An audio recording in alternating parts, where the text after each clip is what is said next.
Hai guys, ketemu lagi di Sport News F1. Balapan Formula One berada di Stavelot, daerah Belgia, di Sirkuit Spa-Francorchamps. Three British drivers in the top 5 for the Belgian Grand Prix.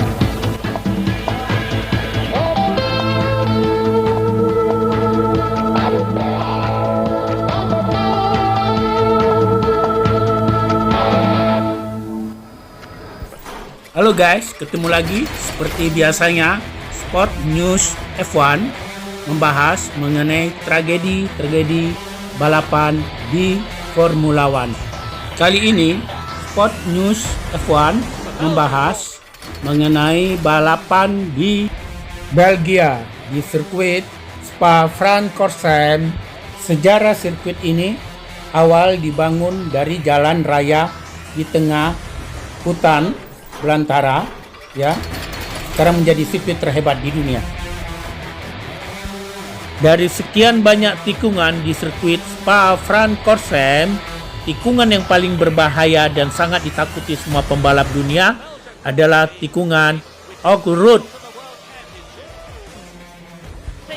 Sering sekali terjadi kecelakaan-kecelakaan di luar dari perhitungan mereka.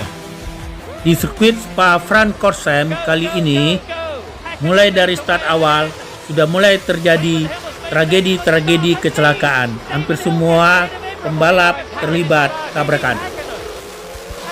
Dari sekian banyak pembalap pada berbenturan dan bertabrakan.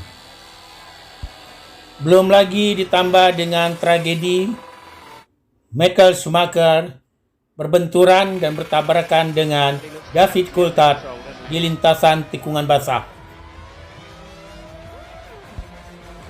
Guys, inilah detik-detik Michael Schumacher bertabrakan dengan David Coulthard.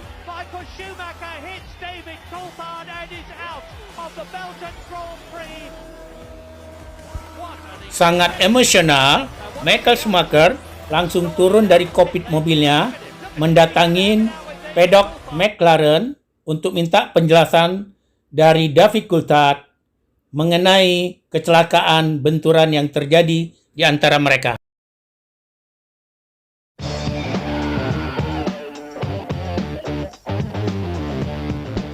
Hai guys, Sport News F1 akan meliput tuntas jalannya pertarungan pembalap dunia di sirkuit Spa-Francorchamps. Welcome to Spa. 4 miles of pure adrenaline with a sting in the tail. Ask Jacques Villeneuve or Mika Salo. Get it wrong here, you're in big trouble. Michael Schumacher has local knowledge. He must extend his winning streak in Ferrari's 600th Grand Prix. Mika Häkkinen's never won here, but he's on pole again, over a second quicker than the German. And Damon Hill has a genuine podium chance after a great qualifying drive.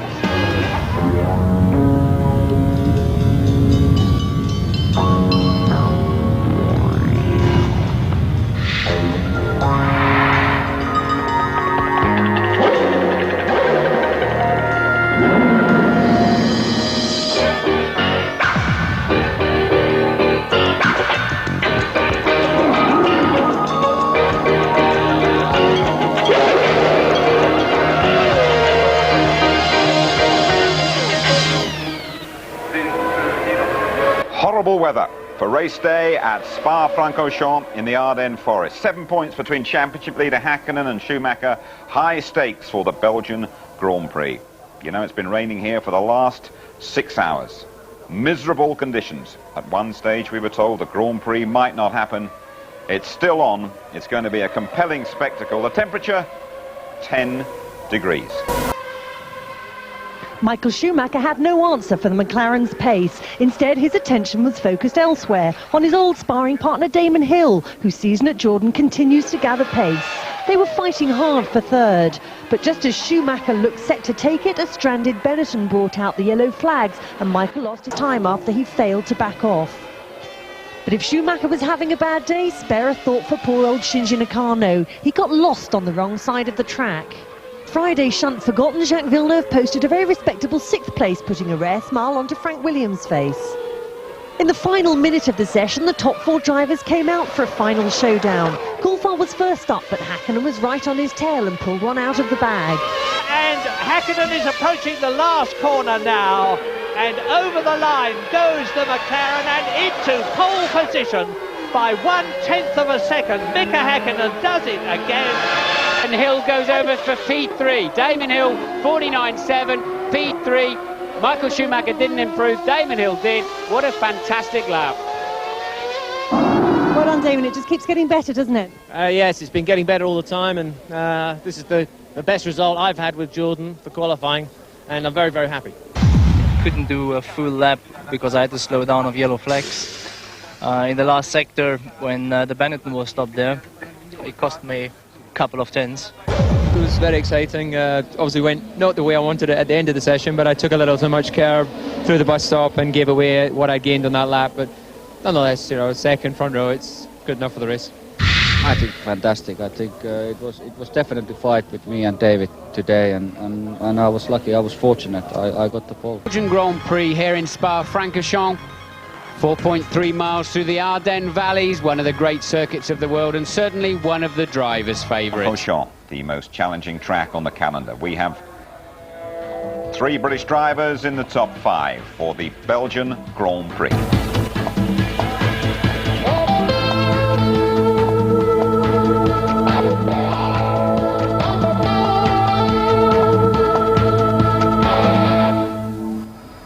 There's the tune. Michael Schumacher and Mika Hakkinen fighting for the title. Temperature just 10 degrees. That is the scenario awaiting Martin Brundle and Murray Walker.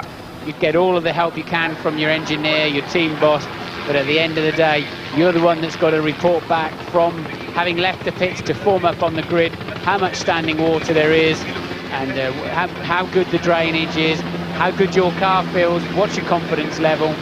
Have you decided to stop once or twice with your fuel strategy? Where are you on the grid? All of those factors, that's a full wet tyre there on the back of the McLaren. All of those factors you're trying to put in and take your best guess, and that's not got a lot of grooves in, Murray, has it? But Michael Schumacher, this could make the race. Michael Schumacher starting on Goodyear Intermediates as he did last year, and that was the brilliant decision that Schumacher made at the very last moment, which undoubtedly won him the Belgian Grand Prix last year.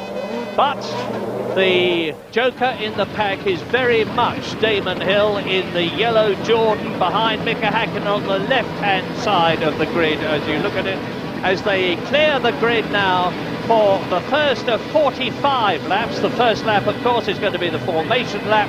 The race lap is 44, the race distance is 44 laps. David Coulthard there went off this morning, as he has done before in the warm-up period. Drove into the tyre wall, damaged the nose of the McLaren, but that's all history. McLaren leads away with Mika Hakkinen, David Coulthard, there's Damon Hill, Michael Schumacher. The 2 Ferraris went very well in the warm-up this morning in conditions identical to this. Michael Schumacher was 1.3 seconds faster than Mika Hakkinen, who was third. And Eddie Irvine in the second Ferrari was 0.8 of a second slower than Michael Schumacher, but second fastest. And just look at those conditions, driving into a solid wall of spray. Yes, it's actually not too bad at the moment, but bad enough that you'll want to pull out and try to get some kind of visibility at high speed. Then as you brake down into the corner, the spray fades down and suddenly your whole world lights up. But if there's a lot of standing water and you're following another car closely, sometimes you can't even see your own steering wheel. James, what can you tell us about the tyre choices? Well, Martin, just before they went off, I noticed that Villeneuve, Alesi and definitely Michael Schumacher of the Goodyear runners are on the intermediate tyres. Eddie Irvine's on the full wets, and so is Damon Hill. And something, apparently there's a problem at the McLaren team. We're just trying to check out what that is. Something seems to have gone a bit wrong with one of the cars. Something may have come off. I'll just go and check that in a second. But looked to me as though both the McLarens are on the wet Bridgestone tyre. So conservative from some of them, and Schumacher obviously going for it on the intermediates. Yeah, and Schumacher is the man who can get the job done on intermediates in these weather conditions. That's Giancarlo Fisichella, who was second last year in the Benetton. and he's going to be starting from 7th place on the grid. Now this circuit is absolutely superb. It's got gradient, it's got 200-mile-an-hour straight, it's got hairpins, it's got everything. Yes, we're led to believe that Damon has radioed back to his pits to tell them that something fell off one of the McLarens, whether it was a cover or something like that. We'll have to wait and see whether it was anything at all, because as we've already said, it's so difficult to see in these conditions. But at the moment, it's really not too bad. I have to say, I can understand why they're not starting this race under the safety car, because visibility is just about bearable, and there's not a lot of standing water. I went round in an old-timer W196 Mercedes-Benz an hour or so ago, and there is some standing water in small patches, but not enough to get these cars up on top of the water and aquaplaning. So I think from a safety point of view, a normal start is perfectly acceptable. Now, it's reasonable to expect in these conditions that the two McLarens on the full wet weather tyres with the maximum depth grooves to clear water off the track will sprint away, maybe even from Michael Schumacher. Remember, Damon Hill, as far as we know, is on wet weather tyres too. But if Schumacher has got it right, and it does start to dry out a bit, and it is brightening a little, the rain is still falling, the track is very wet, but it is brightening and might clear up a bit, then Schumacher could be quids in. Well, looking at the circuit conditions, I think anybody who's currently got intermediate bolted onto his car is going to be feeling pretty pleased with himself. Well, we know the answer for that. He hasn't, Mika Häkkinen. Look at Häkkinen's eyes, just staring there as he's just watching the road closely and then going over to find his grid slot. I'm expecting Michael Schumacher to have a massive attempt to get Damon Hill dispatched so he can chase after those McLarens as soon as possible. As ever, watch the lights, 5 on, and then they will all go out. A pause of up to 3 seconds, 44 laps, the Belgian Grand Prix, the race which is crucial to the World Championship. Häkkinen on the left, Coulthard on the right. Yes, yes, it's go! And Coulthard drags. Häkkinen gets away well. Look at Eddie Irvine coming up on the inside. Villeneuve goes up into 2nd position. Schumacher is down into about 6th position. Bad start by the Ferrari. Great start by Eddie Irvine. Villeneuve. Look at Villeneuve. And into the wall. Who was that? Coulthard in the wall. David Coulthard into the wall. Will stop the race. They'll have to red flag this. Terrible. Look, oh, this is quite appalling. This is the worst start for a Grand Prix that I have ever seen in the whole of my life. Total carnage. David Coulthard went off up the hill very early on, and then they just all piled into him into poor visibility, and they have no ability to stop. The tyres are cold, and everything locks up, and he just slides straight into the accident. Yeah, the race stopped, of course. Mika Sala, you saw, walk away, and he had a gigantic crash yesterday. Well, it's going to take an enormous time to clear all this lot up. Drivers will be rushing back now to the pits, and that's Jos Verstappen down there. Barrichello, I apologise. Well, running back, there's Mika Sala in the black overalls, and getting his steering wheel off there was Esteban Tuero. That's Takagi in the green helmet, and of course they're running back now to get into their spare cars, which won't necessarily have been set up. And if 2 cars in the same team have been damaged, it's quite conceivable that one of them won't be able to start. Yes, I think they're trying to... Eddie Irvine limping, you see, on the left. And the 2 cross drivers, that's Olivier Panis, and there's Barrichello. Barrichello trying to say, look, I'm okay, I was holding my arm, but there's something red on the back of his overalls, look, I don't know what that might be. I don't think it's blood, but there's something very much red on there. The two cross, both in the action, but Barrichello, they're saying, look, no, I'm fine, I want to get back and get into the spare car. But that is an incredible carnage. I think it started with David Coulthard getting on the power and losing the back end straight into the wall. That's Coulthard's car. But that was hit several times, Murray, after he hit the wall. Now watch it now, look, David Coulthard over on the your right of the picture, swings across and just lights up the rear wheels, had a big frontal impact into the wall anyway. And now the real action starts. David goes over to the other side and then in the middle, somebody's braking. Eddie Irvine gets caught up into Benetton, and they just keep smashing into each other. Look at Salah's car, his second big accident of the weekend, and then after that, total carnage. Nothing they can do. But Rosset just smashing into the back of the lot of them. Big accident. Damon Hill got through all that lot all right. You see, there is Tuero in the background. The problem is, of course, when you're going at that speed on a slippery track and you've got no traction at all and a lot of power going through, there is absolutely nothing you can do about it. The two Prost drivers talking to each other as they're climbing up the hill. I'd be inclined to be the first one back to the pits and jump in one of them. I had this situation once at Brabham. You've got to get back and be the first one there. There's only one spare car. The spare Prost is actually set up for Jarno Trulli, who started higher on the grid. He started from 13th place on the grid.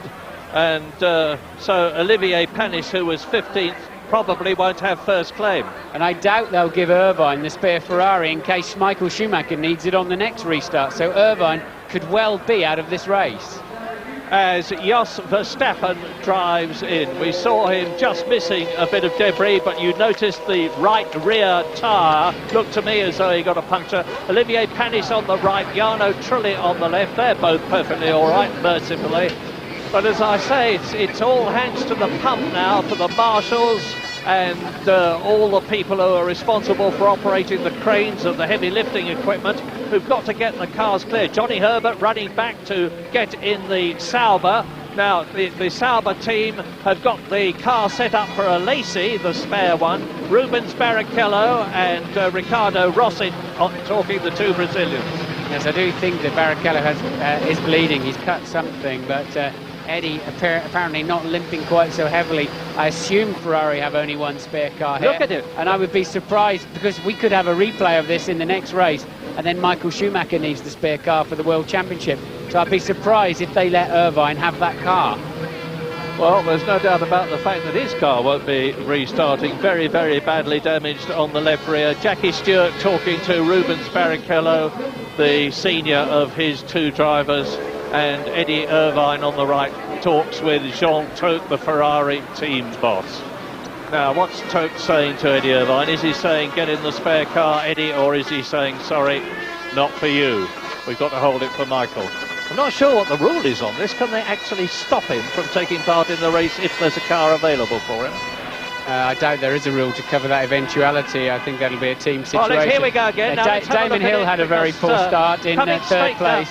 Straight down towards us, you see Mika Hakkinen on in front, Eddie Irvine coming through, and Coulthard is behind Hakkinen. Eddie Irvine dives up to the right, and Villeneuve goes through on the left. Damon Hill and Ralf Schumacher turn round. Now it's at this point that David Coulthard puts the power. Watch the McLaren in the background. There he goes across the track, into the wall, across the path of Heinz-Harald Frentzen. Off go the wheels, into the Armco goes David. Damon Hill goes through. There's Eddie Irvine's Ferrari being hit by Mika Salo's arrows, which also hits David Coulthard's McLaren, which had already been virtually written off. Tuero just hit somebody's front wing. There's an arrows in front of us. I should think at least 10 cars have been really badly affected by that crash. It reminds me of the appalling crash at Indianapolis some years ago. But mercifully, no, Eddie looking very quiet and calm in the pits. Does that mean he's not starting, or that he's just getting himself together to restart? Well, there are other cars at the end of the pit lane. Trulli's managed to get himself in the Prost. We can see Wirtz at the end of the pit lane, ready to rejoin. They should be allowed to go round and reform on the grid, because obviously the race was stopped before the end of the first complete lap. So it's a whole new race, and now we'll have to see. I didn't see any sign of Eddie Irvine preparing to get in the T car. Normally there'd be frantic activity, and well, there's so many. That car's one of the Benettons. I thought I saw some flames in the back of it. I thought I saw some flames coming out, just creeping out behind the bodywork there. The point is that it's happened once. There's no reason, to be honest, why it shouldn't happen again. But James Allen's got some news for it. What is it, James? Well, I'm down at the scene of the accident now. There are, as I count, 9 cars that have been damaged in this incident. We've got obviously arrows. We've seen a Prost. Both the Tyrrells seem to have been pretty badly smacked up. One of the Stewarts, the One of the Benettons is there as well, but it's worth making the point that it seems that none of the drivers are still in the cars. They all seem to have got out and have made their way back to the pits via the medical centre, no doubt. And also we saw some bits flying off some of the cars up towards the debris fence, where there's a great big crowd, of course, on the outside of the straight. And looking across into the grandstands, it looks to me, and I'm very glad to tell you this, that no one in the grandstands appears to have been hit by any flying debris. Well, Ron Dennis there talking to David Coulthard. I won't say David caused it, but it certainly all happened after he went off the track. First of all to his right and then to his left. But he's zipping up his overalls again, getting ready to get into the spare McLaren. That was a very big first impact there for David Coulthard. Obviously lit up the rear tyres, went straight across the road and head first into the wall. Just a pure concrete wall there. This is the other side of the track where he ended up. And then another car hit him. Salah's car hit him very, very hard. One guy who did a good job in there was Ralf Schumacher. He managed to stay at the back of it all, and hopefully he escaped completely undamaged. Well, while we're getting things sorted out here in Belgium and they're clearing the track, it's a good time to take a break.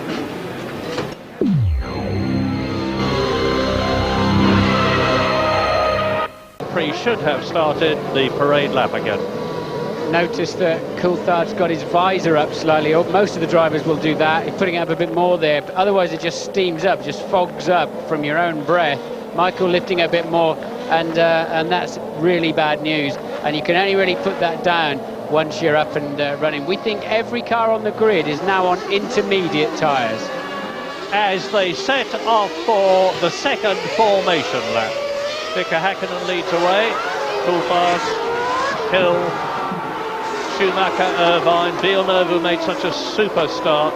Behind him, Fisichella, Ralf Schumacher, Frentzen out of La Source. This is where the crash happened. Through to Eau Rouge, the most demanding corner complex in Formula One, and they take that at 180 miles an hour in the drive. Villeneuve went off badly yesterday there. Salo went off badly there yesterday. Climb up Kemmel, which is a very real gradient, I can tell you, having walked up it. 180 miles an hour and more, 200 miles an hour on the approach to Les Combes, the right-left, where the circuit starts to drop downhill after this right-hander at Malmedy. And it drops down to Rivage. There is Heinz-Harald Frentzen, followed by Alesi, followed by Alexander Wurz. There is Johnny Herbert, and that is Jarno Trulli. Remember, only one crossed in this race. And exiting Rivage on the way to Poole.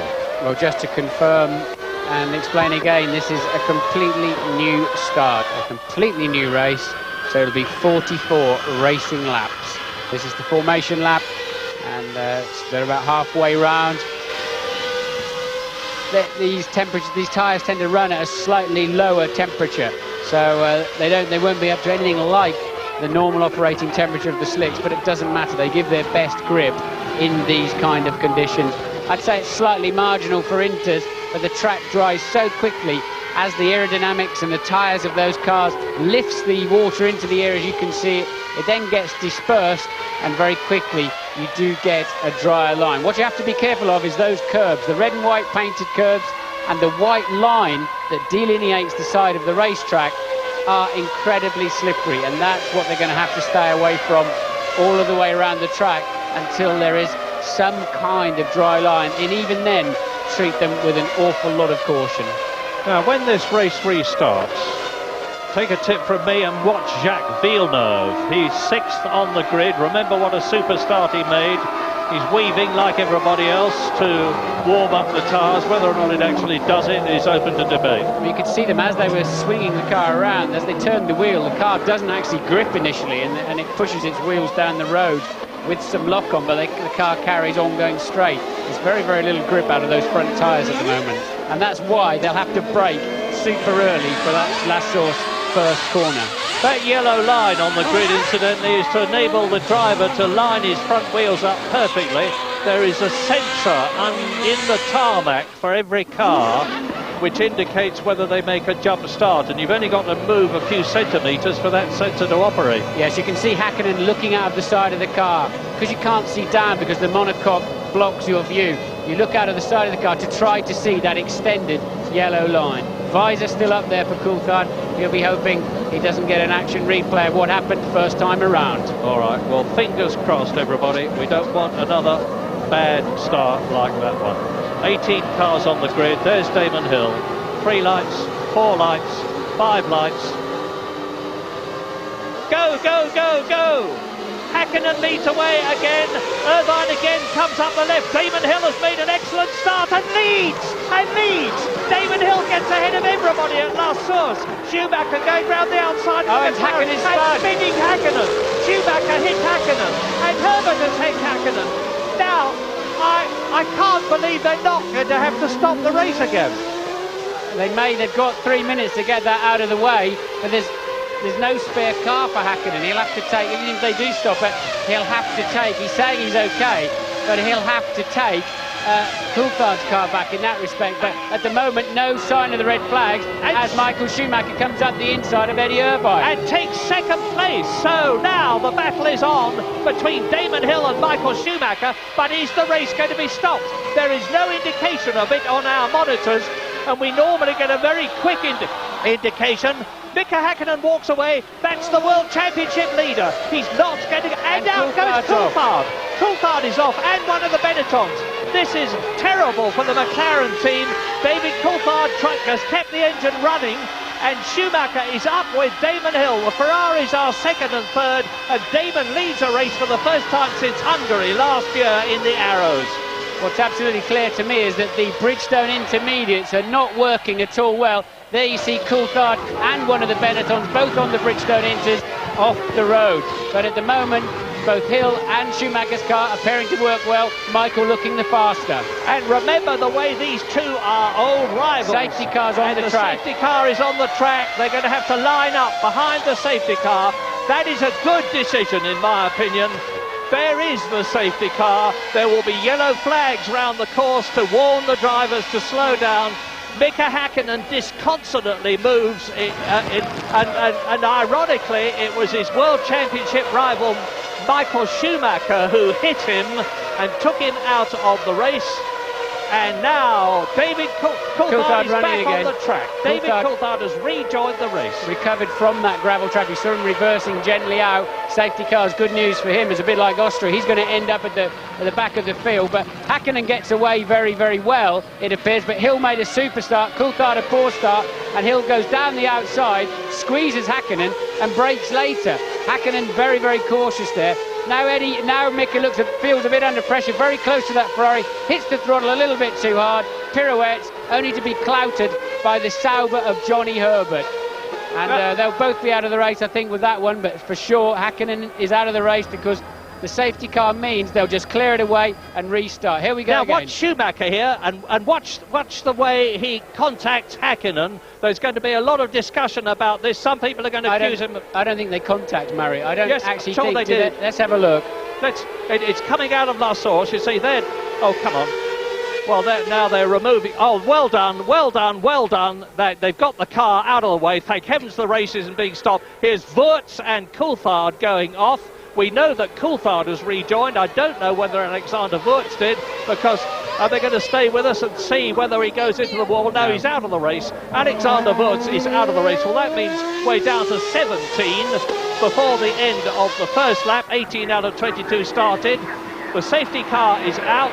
Now, we've been through this situation before. The situation is that the safety car has got a row of lights on its roof. You see them flashing. When those lights are turned out, the safety car comes into the pit lane and the race restarts. And the order, Damon Hill, Michael Schumacher, Eddie Irvine, John Lacey is in fourth position. Fifth is Jacques Villeneuve, followed by Heinz-Harald Frentzen. So the Williams are fifth and sixth. Ralf Schumacher is seventh and Fisichella is in eighth position. Alexander Wurz stopped. Hakkinen is out of the race. Johnny Herbert has stopped as well. And as I've already told you, we've got 4 non-starters. I've said this so many times in the past. Anything can happen in Formula One, and it usually does, and it's happened again. Safety car. Look at that yellow Jordan. I'm just trying to remember. So how many times, if ever, a Jordan has been right up at the front of a race? Didn't Fisichella lead at Hockenheim? Yes, he did. Yes, he did. That was and the last I have a time. feeling there was somewhere else that. But it's a rare occurrence. But the difference this time is that it's driven by a world champion, the world champion of 1994, Damon Hill, who has been longing and yearning and looking for an opportunity like this, to lead in a car that's worthy of his talent, of which he has so much. Well, the Jordan team have been working hard on that car, joined by Mike Gascoigne, and they got it right. Look at Lacey up there in 4th place, Murray. He made a storming getaway, didn't he? Yeah, he does. He loves the wet, Sean Lacey. And the Sauber, which has got a power disadvantage, won't suffer as much as it would have done if it had been dry. So, into the bus stop at the end of the lap. I'm just looking at a replay on a diamond screen outside the commentary box. And the race is on, the race is on, there's the safety car. Damon Hill leads on lap 3 out of 44. Can Michael Schumacher in the Ferrari catch his old rival and get past him? Not if Damon Hill's got anything to do with it. The revived, much improved Jordan has also got a much improved Mugen Honda Japanese engine in it, and it's giving a lot of extra power. Damon's the man to use it there. Ferrari are 2nd and 3rd, and David Coulthard is the fastest man on the track in 15th place. He's catching Esteban Tuero, who is ahead of him. It won't take him long to get past. There's Villeneuve in 5th position. Look for Heinz-Harald Frentzen. It's not Frentzen, it's Lacey. So Villeneuve has got ahead of Jean Lacey. We didn't see it happen. It means that Jacques Villeneuve in the, again, much improved Williams with the Mechachrome engine is now in 4th position.